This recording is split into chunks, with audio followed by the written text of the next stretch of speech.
First, we got to move the book. I wave my hands, and I knock stuff over. So, hi, everybody. I'm Belinda, an alcoholic. Oh, my God. I would tell Darren, I was like, stop setting me up for failure here. But I appreciate it. Yeah, hopefully I'll remember the note that just fell on the ground. But first of all, it's always a privilege and honor to speak anywhere in Alcoholics Anonymous or to be of service. And so thank you for having me. I appreciate it. I want to thank Lee for asking me and communicating with me. I really appreciate it. I met him a couple of years ago, and him and his wife, and it was always nice to see his name. And we try to do this. I think the first year y'all didn't have it. I was supposed to speak, so thank you for having me back. And Sissy, it's nice to meet you. I don't even see you in here right now. Thank you. And Harry, oh my God, my new best friend Harry, he's a hoot. You come in hot, and I just automatically love you, man. It's like, Mo has been a wonderful and gracious gift. I get off the plane. I says I have checked baggage, and she said okay. And then as I'm walking off, I got to go to the bathroom, and she said, "Oh my God, you're so high maintenance." And I'm like, I said, I think I'm gonna get along real well with this girl.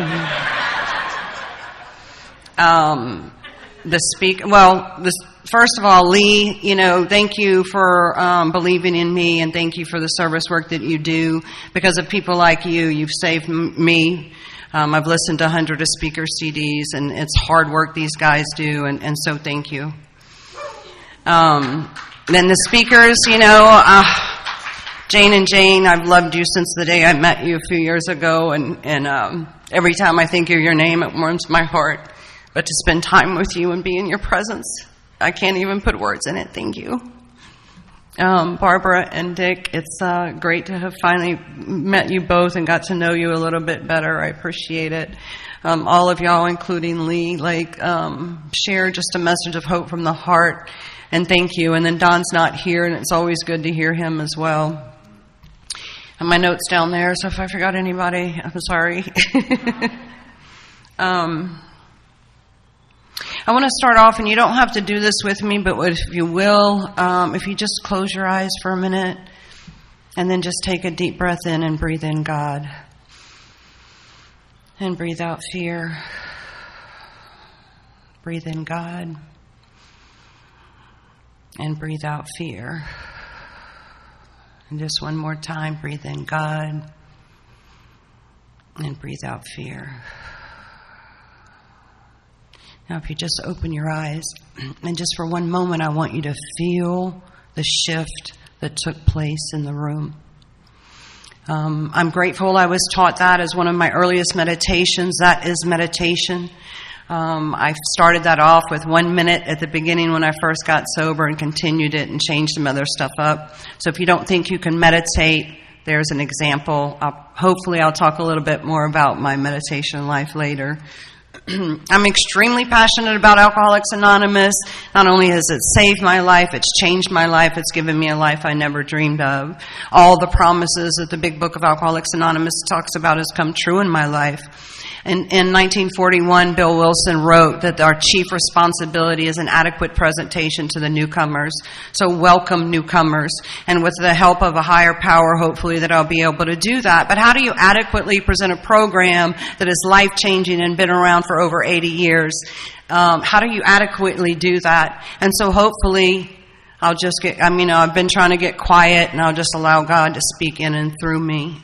The God in me does see the God in you, and it is a beautiful sight, I must say. I'm so grateful that I got hooked up with some people that believe in the program of Alcoholics Anonymous and has guided me with lots of wisdom and lots of experience. But the truth is, growing up, I loved horses and softball and dance and gymnastics, and I knew for sure I didn't want to be an alcoholic like my dad. That was off the table. I saw the destruction in the home. I saw the fights. I grew up in fear. It was just a lot, And so, sports and horses saved me for a long time. I loved it. I felt a part of, and there was joy. in that, right? And I had a good time. And no matter what was going on in my home or in the outside, I had just this, especially with horses, this love and peace that they brought me every time on the inside. I didn't know I had this it going on the inside. Everything I'm going to share today is just a reflection of what's happened over the 57 years of my life. What my truth today is may not be my truth tomorrow, and I'm really grateful that that is my experience. My truth when I first got sober, November 18th of 2008, thank God that is not my truth today, right? And so, you know, my dad quit drinking when I was 12, and that's when I started. My mom started Al-Anon when I was 3 years old in 1967, and has been an active, faithful member of Al-Anon of service. She's a past delegate, and she works the steps, and she sponsors women, and she's still of service, and it's a beautiful thing to watch. But that wasn't enough for me to get and stay sober. I grew up in Alateen. We had a great time. That's when AA and Al-Anon and Alateen was just this big family fellowship, and they were healing together, and they had fun together. But also some of those Alateens were some people I used to drink with, right? A couple of them are in the program of Alcoholics Anonymous now as well. One of them died of alcoholism. But my dad got sober 9 years after my mom was in Al-Anon in 1976. You know, and the truth is that I don't remember when it started, but after he got sober, he was molesting me. And that just reminds me that the darkness within can still be here when we're sober. The things that I'm going to tell you about doesn't make me alcoholic, like him molesting me, growing up in fear, looking out under my door my bedroom door every day before I came out. That does not make me alcoholic. But what I can tell you, alcohol gave me a sense of ease and comfort. It was in addition to the sports and the horses. It gave me ease and comfort. Now, my first drink, I don't know that I remember my first drink either, but I can tell you the first time I got drunk, I was the youngest of most of my siblings and most of my cousins, and we go to the country, and they're in the country, kind of like here, maybe even a little more, one red light actually, so more. But they bring me to this party, and I don't know, they say, they start drinking. I can't tell you what it was that I drank, but it was clear liquid out of a bottle. Now, I had no intention on sucking face with a boy when I'm 12 and him putting a hickey on my neck. I didn't want that to happen. But once I put alcohol in my body, I knew, because my dad, that's wrong, that's wrong, that's wrong. And here I am in the 6th grade, sucking face with a boy in the country, and he puts a hickey on my neck. So I remember that first morning that I woke up. After that, though, I was full of guilt, remorse, and shame. And then I started hiding and putting makeup and I'm up here telling y'all I'm sucking face with a boy. Those are the things after I'm like, I can't believe I said that. I spent a lifetime doing that, I might add. But anyway.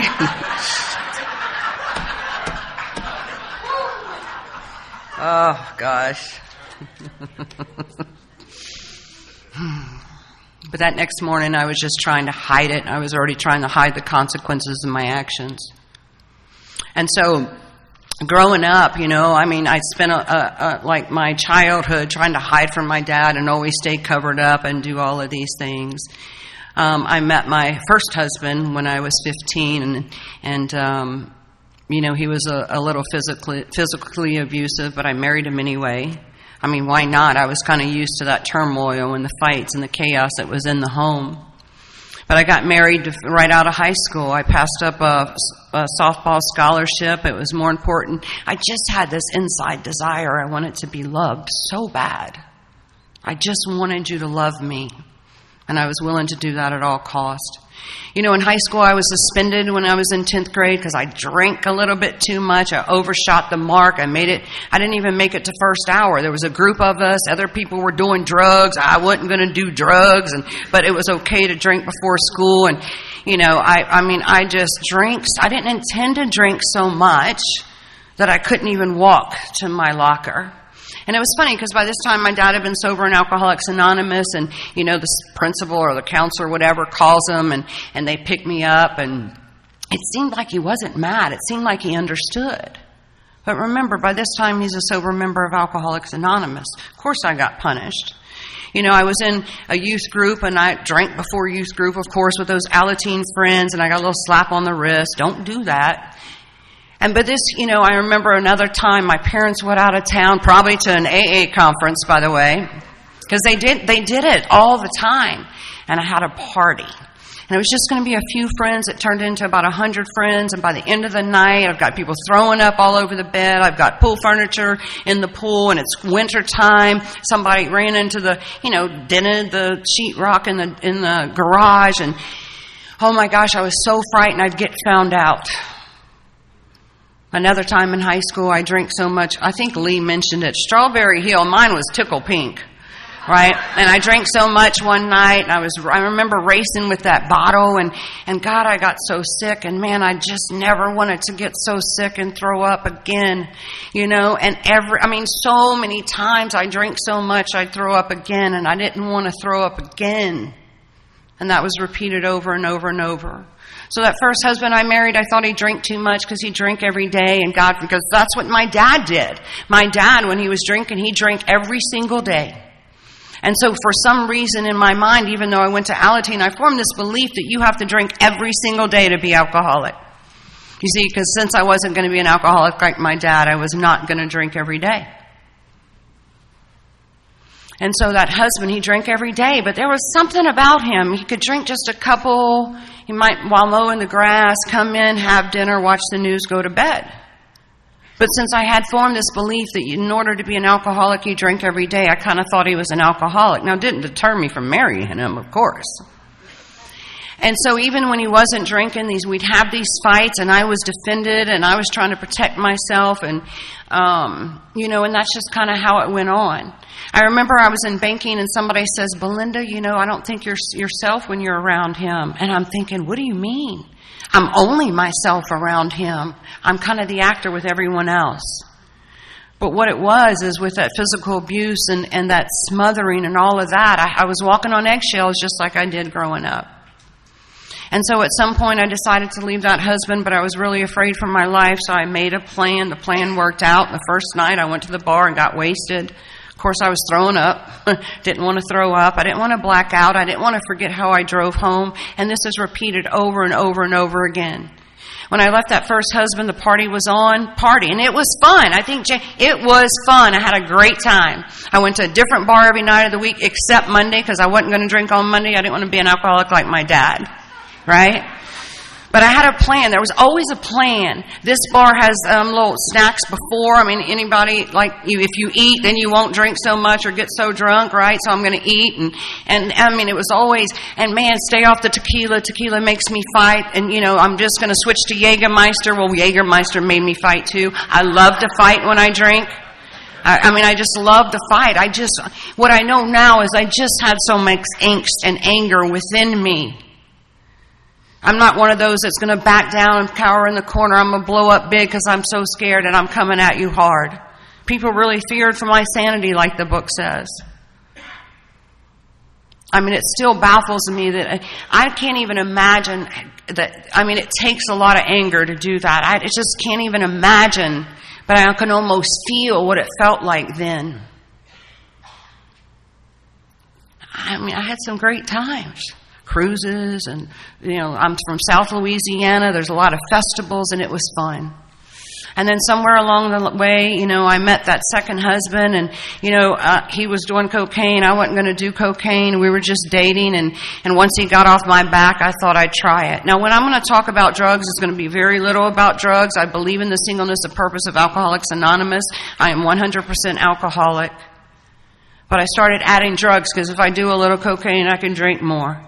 In the morning, you take a few pills, you can, it helps the hangover. Whatever delusion I was in, but I spent the rest of my life because I drank from 12 years old to 44.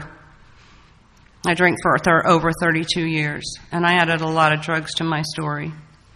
And so that second marriage was a couple decades long of sexual abuse. Sexual abuse does not make me an alcoholic either. But what it does, it made for great drinking.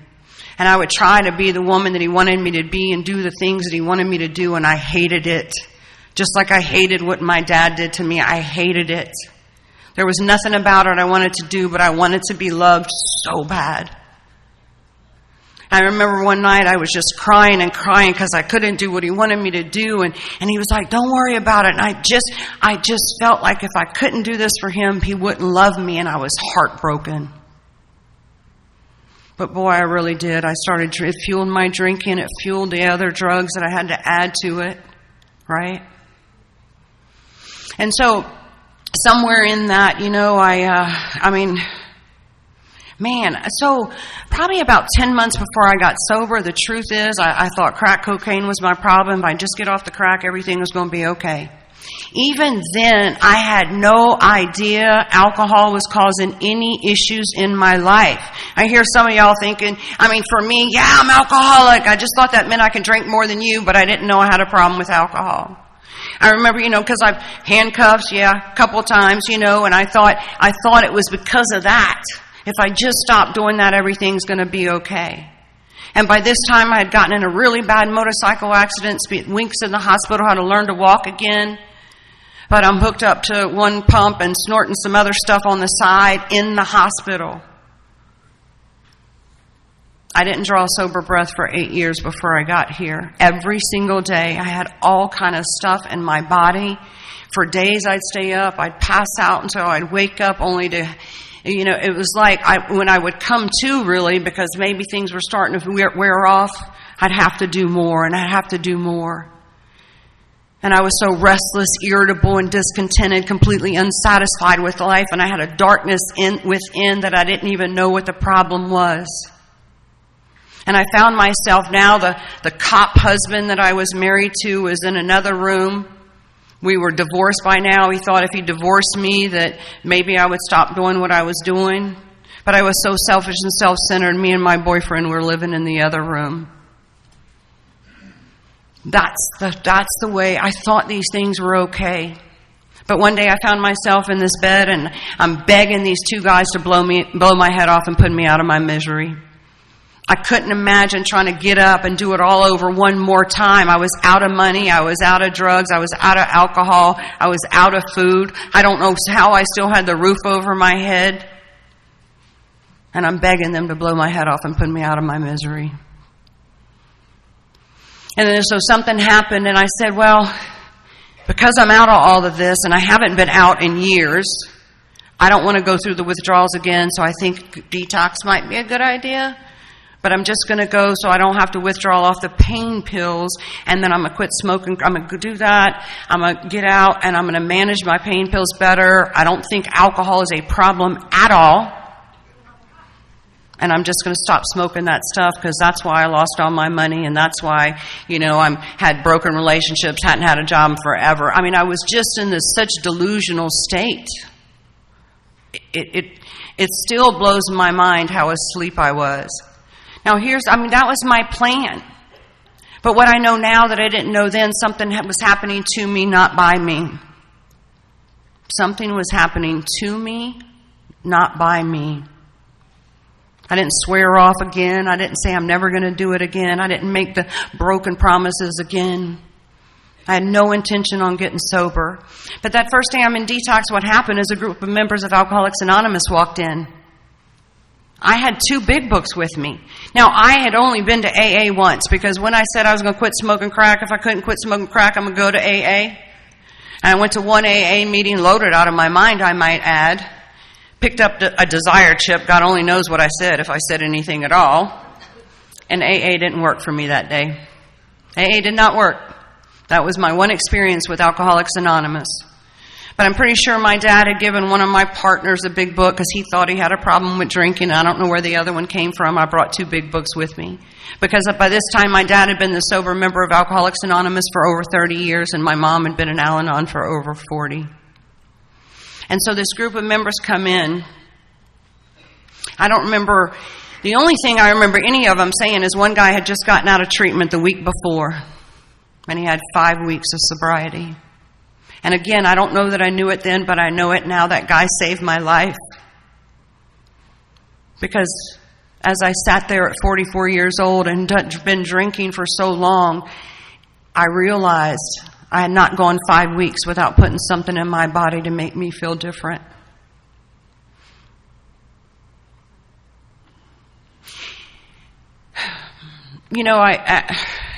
I'm going to skip to just this part. After I get sober, I go to my dad's home group some, and I meet a guy, and he's like, "Oh my God, your dad saved my life." And he was in a sober living house and went to my dad's home group, and he's telling me this. And then at some point, I found out that guy with 5 weeks, the guy that loved my dad and said my dad saved his life, that was his sponsor. It just baffles me that's how that whole thing works. Now, again, I didn't intend to get sober. I didn't intend to go to treatment. Something happened to me, not by me. I remember sitting in that detox, that counselor's office or whatever, and next thing you know, they're giving me some treatments and options, and treatment is not a requirement. It's just my experience. And the next thing you know, I'm calling mommy and daddy again, and they're bringing me to treatment. Now, I forgot to mention the part, because when of course I called mommy and daddy to bring me to detox, right? And dad gets in the car. He said, "Well, Belinda, are you a drug addict or an alcoholic?" I'm like, "I'm a drug addict, daddy." That's how asleep I was to my alcoholism. I was so asleep to that. And so I think one of my responsibilities in Alcoholics Anonymous, there are a lot of others and us, people other than alcoholic in the rooms of Alcoholics Anonymous. I think as a member of Alcoholics Anonymous, one of my first responsibilities is to ask you some questions and provide you some information, like the literature says, to help you determine by your learned experience as to whether or not you can concede to your innermost self that you're alcoholic. Because if somebody would not have done that with me, I probably wouldn't be here. I see it often, and other people come into the rooms and think they're just this. But thank God people like you provided me this information and asked me some questions to say, from the moment I started drinking, or the first memory of drinking at 12, I always drink alcoholically. I remember just one time out of all my drinking, I only remember this, maybe it happened more. I remember one night I was at a business function, and the week before I drank, I overshot the mark. I said, "I'm just going to have just one or two, and that's it." And that night I managed to only have one or two, and I'm going to tell you, I was miserable. That was before I really started, because I didn't add all that other stuff till I was 28. But I remember that day I was looking for some other stuff, because one or two wasn't enough. It didn't calm the soul sickness. It didn't calm the mind down. And so I'm grateful when I start looking at, the book's pretty clear. Every alcoholic has one symptom in common. Once I start drinking, I can't control the amount I take. And so I ask new women or people, it's like, set all that other stuff aside. Let's look at your drinking.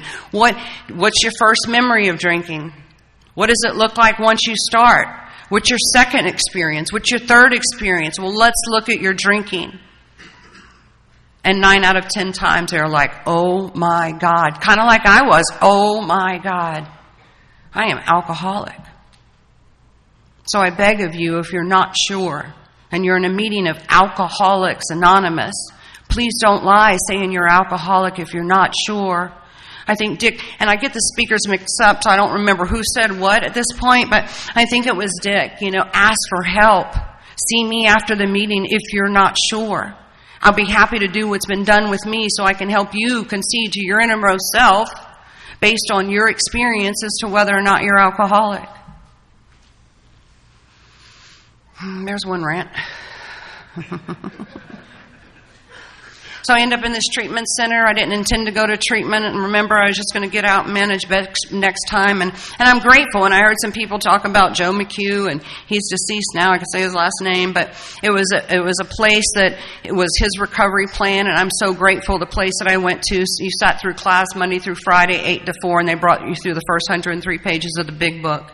And in 28 days, they brought you through it twice. Every night you had homework, and every night you did assignments, and every night you would do an inventory. They'd assign you a sponsor. You did all the steps.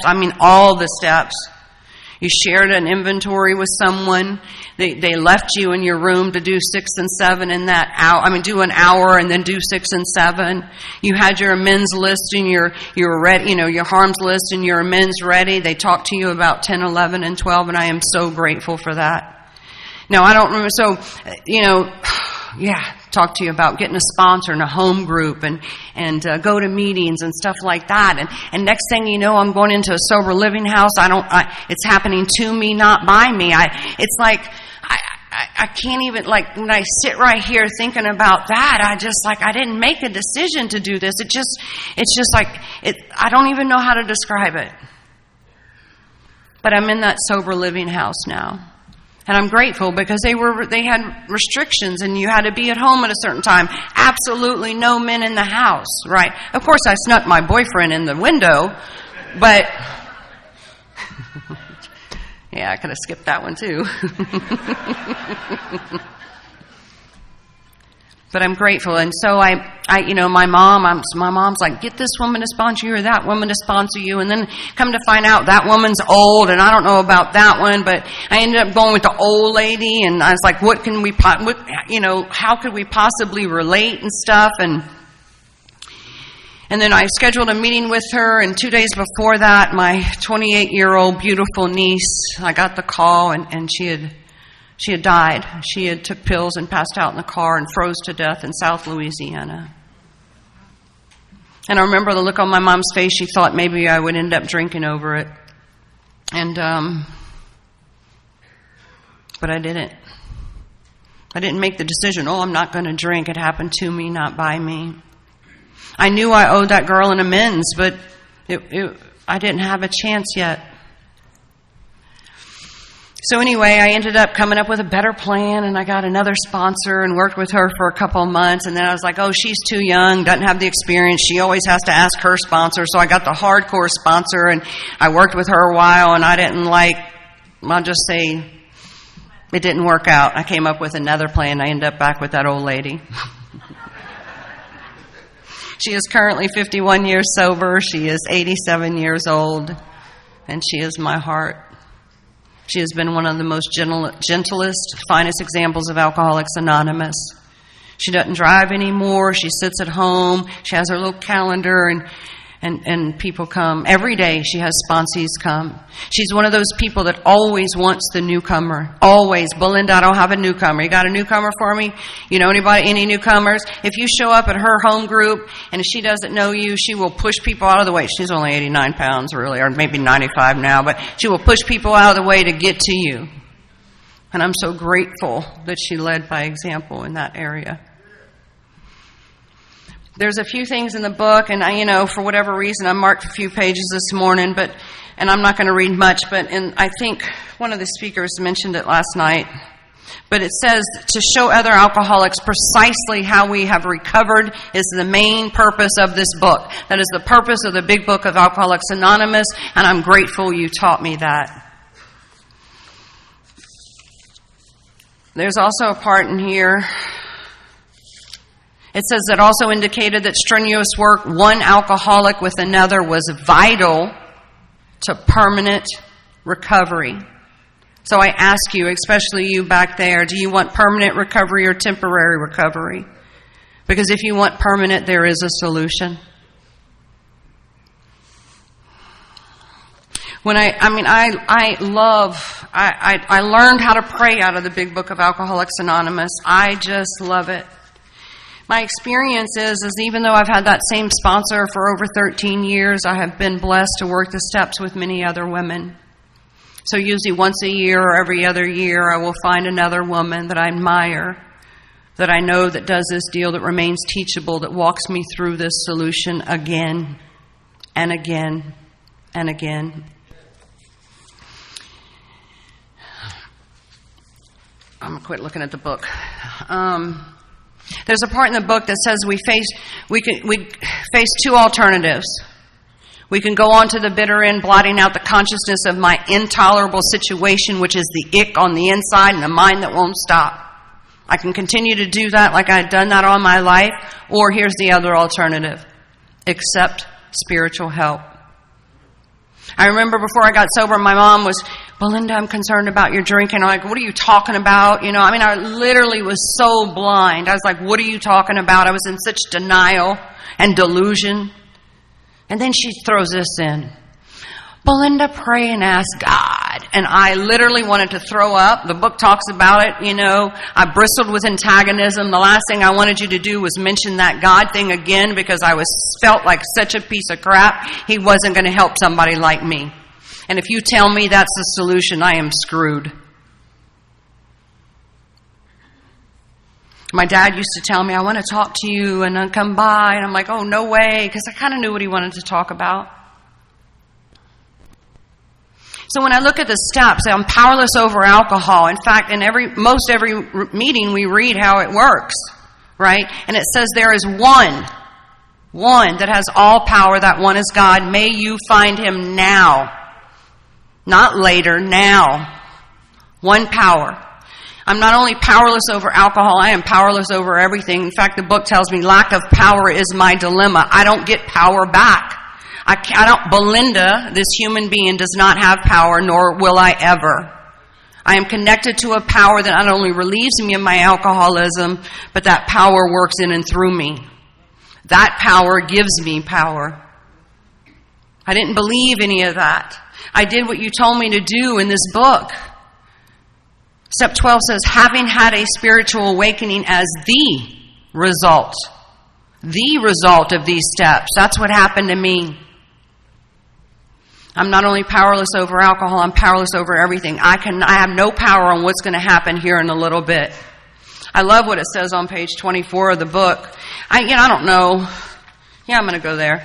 So I hear people in meetings all the time, I choose not to drink.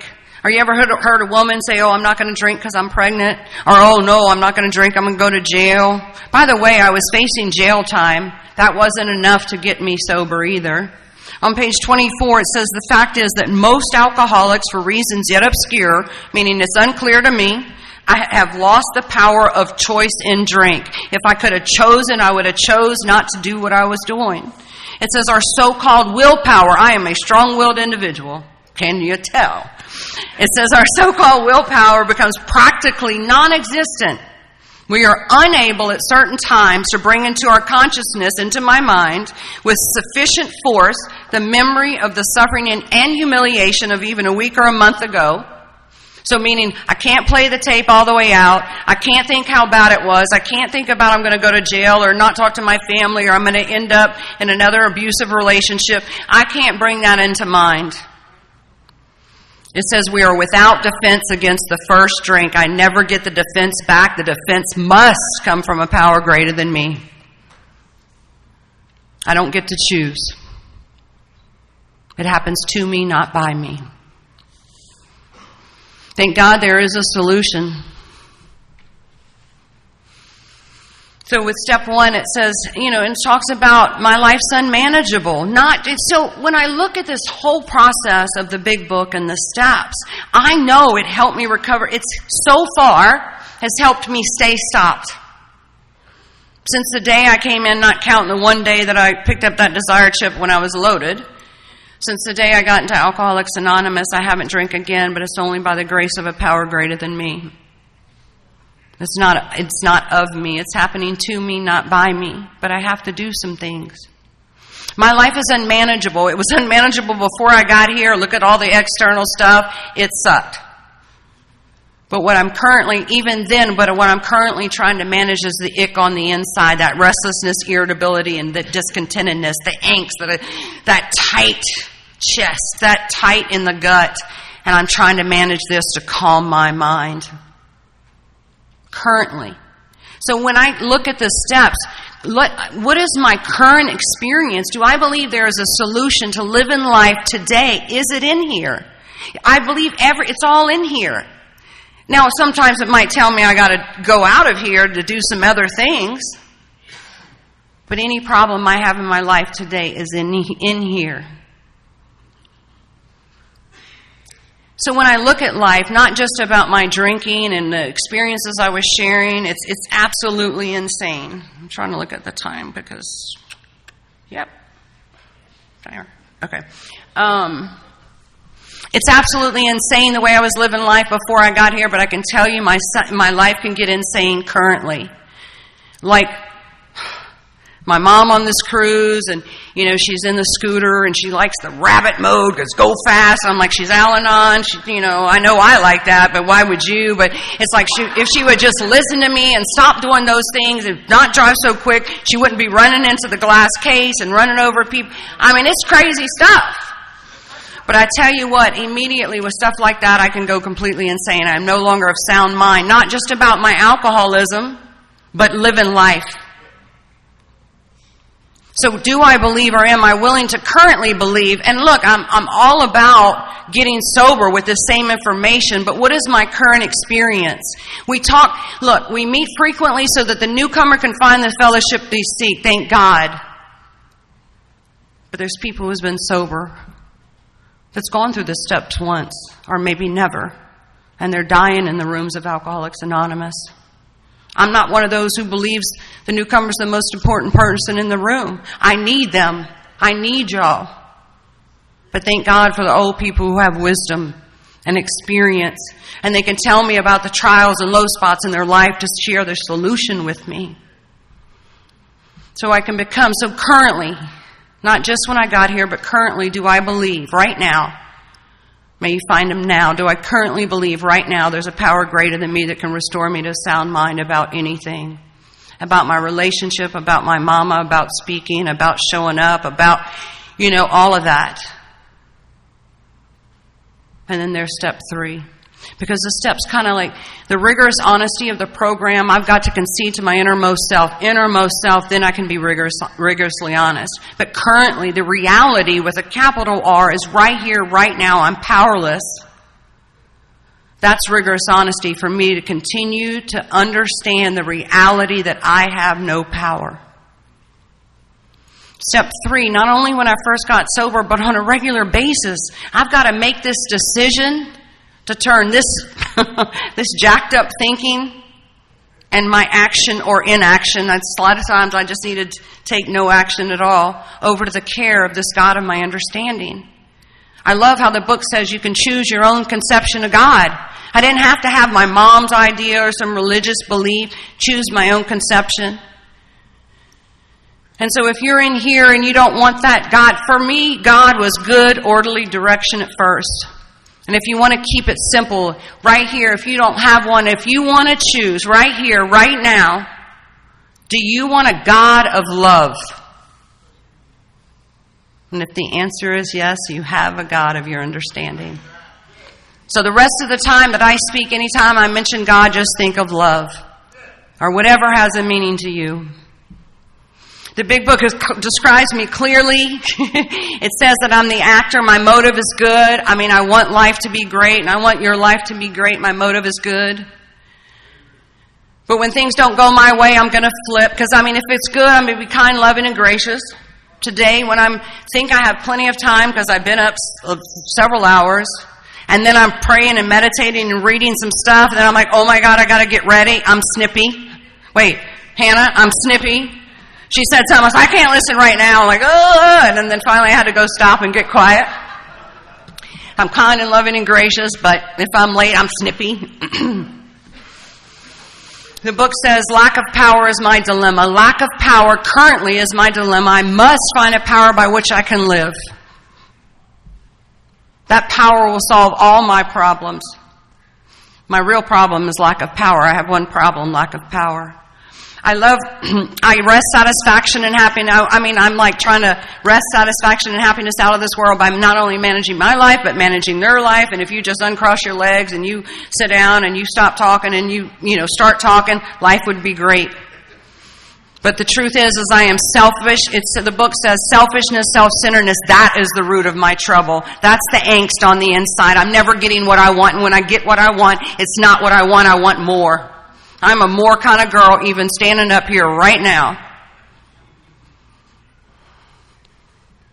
One of my favorite lines even currently, might change later.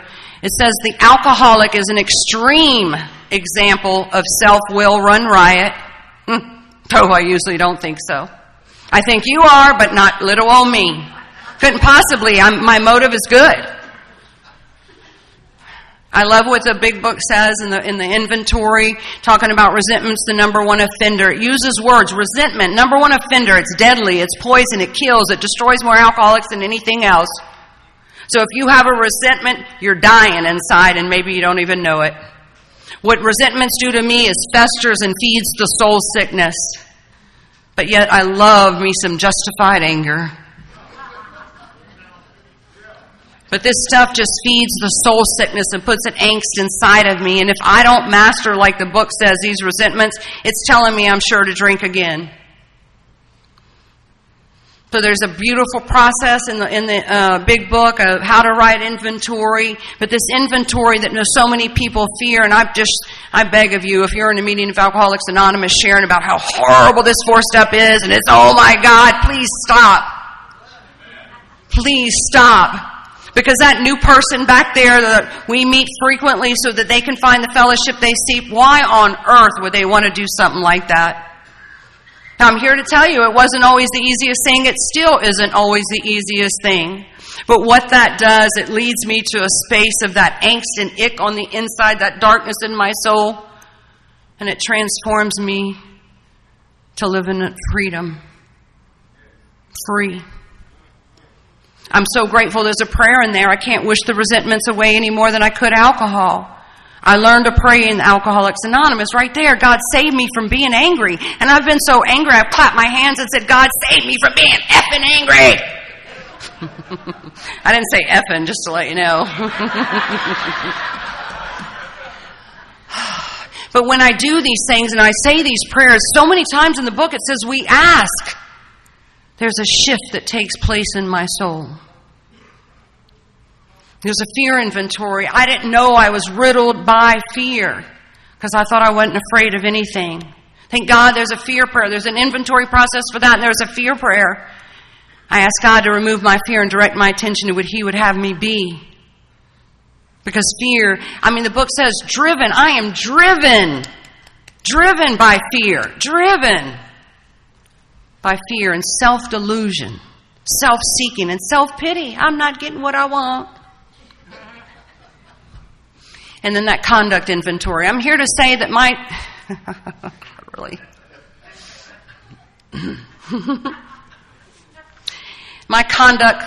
sex conduct sucked when I was first sober. It just does. And to be real honest, man, you get me on a spiritually fit day and I can find more than one good-looking guy in a meeting. And when I find more than one good-looking guy, God, am I saying this right now? When I find more than one good-looking guy in a meeting, there is something wrong with my spiritual condition. I am awake enough to know and have enough information about myself. There is something wrong with my spiritual condition. But what I'm so grateful for when I was newly sober and I just wanted to be loved so bad, my ease and comfort, the solution to the ick on the inside was gone. I found it in men. It was...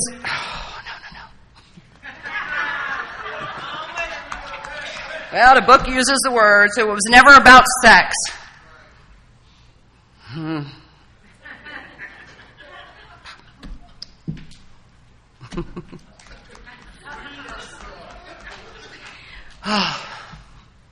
But I would have sex with you because it made me feel... It did something for me. And it wasn't never about the sex. It was about the way I felt so unworthy and so unlovable and so full of guilt, remorse, and shame.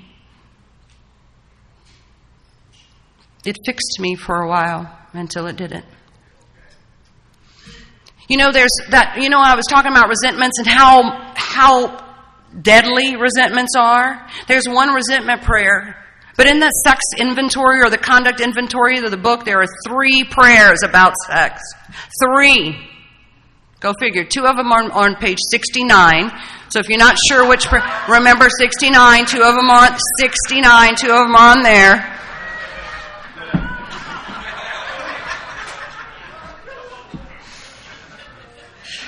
God. Am I red? Looking hot here. Sorry. Oh my gosh. And one of them's on 70. Sex was very troublesome for me. It's obviously trouble for a lot of Alcoholics Anonymous. Bill, it's 3 times in here. One of them says, I pray and ask God to mold my ideas and help me live up to them. One of them says, we pray about each specific matter. The right answer will come. Oh my God, I despise, don't date the newcomer. Horrible, bad, don't. Until I was 3 years sober and he walked in. These are the things after I'm like, oh my God, I can't believe I said those things. But what I am so grateful for, because I hear it all the time, don't get in a relationship for the first year. Well, I was in one when I got here. I was never out of one for a long time until I was about 3 years sober. Thank God you didn't run me out of the rooms of Alcoholics Anonymous, but what my sponsor did was what the big book tells us. She was not the arbiter of my conduct. God alone judges me.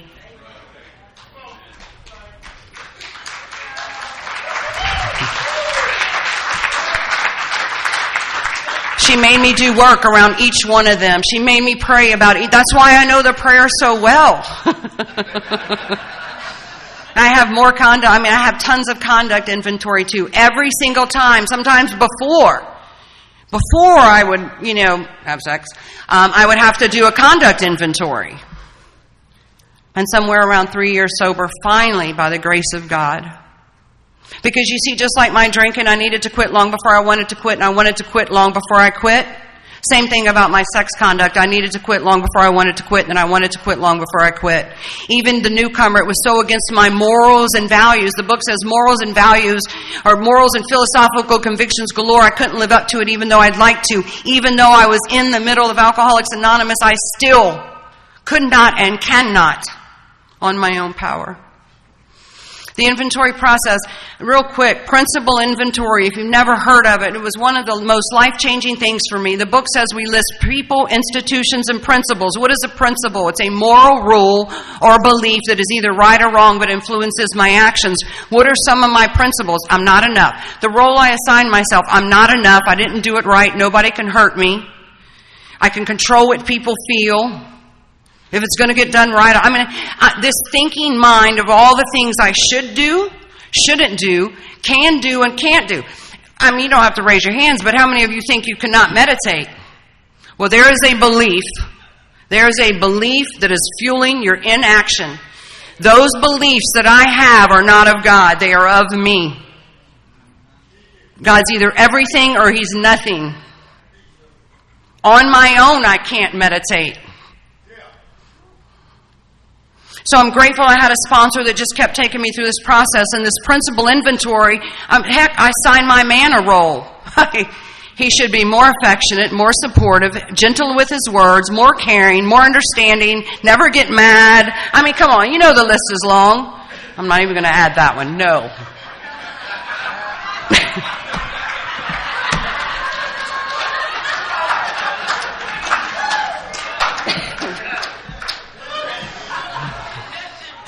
I'll ask forgiveness later for ignoring. But what happens when I assign myself and others a role, when y'all don't live up to that role, I am disturbed.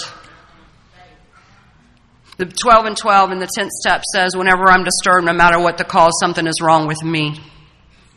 And if you're not doing or meeting the role that I've assigned you, I'm disturbed. And so anyway, in the 4th step, I can do inventory on that. The last principle inventory I did was on sponsorship. There's the belief. I got lots of strong beliefs about sponsorship. The things I think I should do and shouldn't do, and y'all sponsees should do. But what happens is my thinking and my actions based on my belief system about sponsorship. This last inventory, what it revealed to me is that because I am in the middle of Alcoholics Anonymous, I can get that beautiful asset and turn it into a liability quick. I can do too much and say yes too much. I believe you can say no in Alcoholics Anonymous. I'm sorry, it's just me. If I didn't, I can't imagine how overwhelmed. But what I want to say, when I say no, I want to be led by God, not driven by my belief system. The book says we beg of you to lay aside your prejudices, not just about the spiritual aspect, not aspect because the whole program is spiritual. Not, lay aside your prejudices about God, but my prejudice is about my belief system. I live in this space. I think I know everything. I think I know what's best for you and you and you and me and him. It's killing me. Crushed by a self-imposed crisis. Self is showing up, thinking I know everything. God is mystery. I'm grateful that through the process of continuing to work this program of Alcoholics Anonymous, continuing to apply the steps, reworking them, I've been awakened. Step 6 and 7 is a continued lifelong journey. I can't work on my defects. The changes that have happened to me, not by me. If I can change and be kinder and more loving and not show up the way, not say some things I think I shouldn't say, then I would. The amends list, my harms list was long. I just want to share a couple amends with you. That niece that died, so a year anniversary of her death, we got together as a family and sent up helium balloons, and somebody said, let's write little notes. And we each wrote a note, but in that note, what I did write was Chastity, that was her name. Beautiful blue eyes. You know, I made amends to her for the wrongs that I had caused, but in that note, I said, with God's help, I'm going to spend the rest of my life trying to help others so they don't die like you. The moment I tied that note on the balloon and sent it up, I was free. Now, fast forward 10 years, her brother, my nephew, is in prison, and I get a message from him. My mom brought him a talk of something I had talk that I had done, and he listened to it while he was in prison. And I got the message 10 years after I sent up that note. He said, there's a person who was closest to her. He said, it is my honor and privilege to tell you she had no ill feelings towards you. That she loved you and would have forgiven you. I mean, I saved it. But what happened then was even a new freedom. I was already free, but my God, I did it 10 years before, and God was still working even when I didn't know it. These women that have to bring me through the steps would tell me to do stupid shit. That's really how I feel about it. Sorry about that. They would tell me, like, I'm a year and a half sober. I did the resentment on my dad, a year and a half sober. They tell me to do another resentment. I'm like, 3 years sober. Tell me to do another resentment on my dad. I'm thinking, by this time, my dad had died. He died sober, member of Alcoholics Anonymous. And I'm thinking, 3 years sober, why? Why? Stupid. That's stupid. Stupid. Why do you want me to write out a resentment on my dad? So up until that point, in the way I was thinking or believed, my dad was a good dad and treated me good. When I did that inventory 3 years sober, what happened to me was my dad became what I considered a dry drunk, and I had all this negative belief system about him. He did this, and he wasn't supportive, and he did. And the truth is, I lived the next 9 years thinking he was an ass. Let me just summarize it. And, 2 years ago, another woman told me to do something stupid. She says, why don't you write out a letter on your dad with the information you have now? And I'm thinking, stupid. I already made amends to my dad before he died. No, I did not make amends to my dad for him molesting me. But what I made amends for the harm that I've caused and the wrongs that I did. And so here I am, 11 and a half years sober, and stupid lady makes me write stupid letter to my dad. And I pull it up. I'm going to try to read it really quick. I know I'm running out of time. And so I write, this is April of 2020. I said, God, help me write this letter to my dad. Please reveal the truth to me. I said, Dad, thank you for always wanting the best for me and doing the very best you could. I'm sorry for not listening to your guidance, judging, and manipulating you. I have compassion for you and how you must have felt about life. I see now the darkness in your soul, yet your light was screaming to get out. I used it to keep my distance, stayed away from you emotionally and physically, lied to you and myself. Sorry I wasn't able to communicate with you or turn to you in my need, especially when I was a child. I pray that my heart is softened. Thank you for all your work and service in AA and helping so many. You are a great part of keeping AA around for me. Thanks for lighting a passion and love for AA in me. I forgive you for molesting me and creating so much fear in me. Thank you for doing the best you could with me and the rest of the family. I forgive you for hurting Mom and not treating her like the gentle, loving woman she is. Thank you for this experience. Even though I hated it, it now allows me to help others. I don't know if this is possible, but I release you from any guilt, remorse, and shame. I wish you were here so we could heal together, but pray God can heal your soul. I'm sorry for the things that have happened in your life to you. I can't imagine the pain you had to go through. Thank God that a God of my understanding gave me power and willingness to be able to do that. That was one of the most spiritual experiences I ever had. Dad was a good dad, treated me good. 3 years later, he was just an ass. 2 years ago, reality with a capital R. Let me write that and mean every bit of it. Thank God my sponsor's really big on step 10. And the book says we're going to try to watch and stay awake for. I'm going to try to watch to see where my motive is good. I'm going to try to watch for resentment, selfishness, dishonesty, resentment, and fear, because it's coming. It says when these crop up, and it uses words like, I got to treat them. I've got to ask God at once to remove them. It uses words like immediately. Oh, I can look it up. It means now, like now, not later, not tonight. The 10-step is throughout my day. I've got to try to stay awake and watch for the ick when it comes up, the disturbance within, so I can treat it. The treatment comes from prayer. The treatment comes from talking to someone else.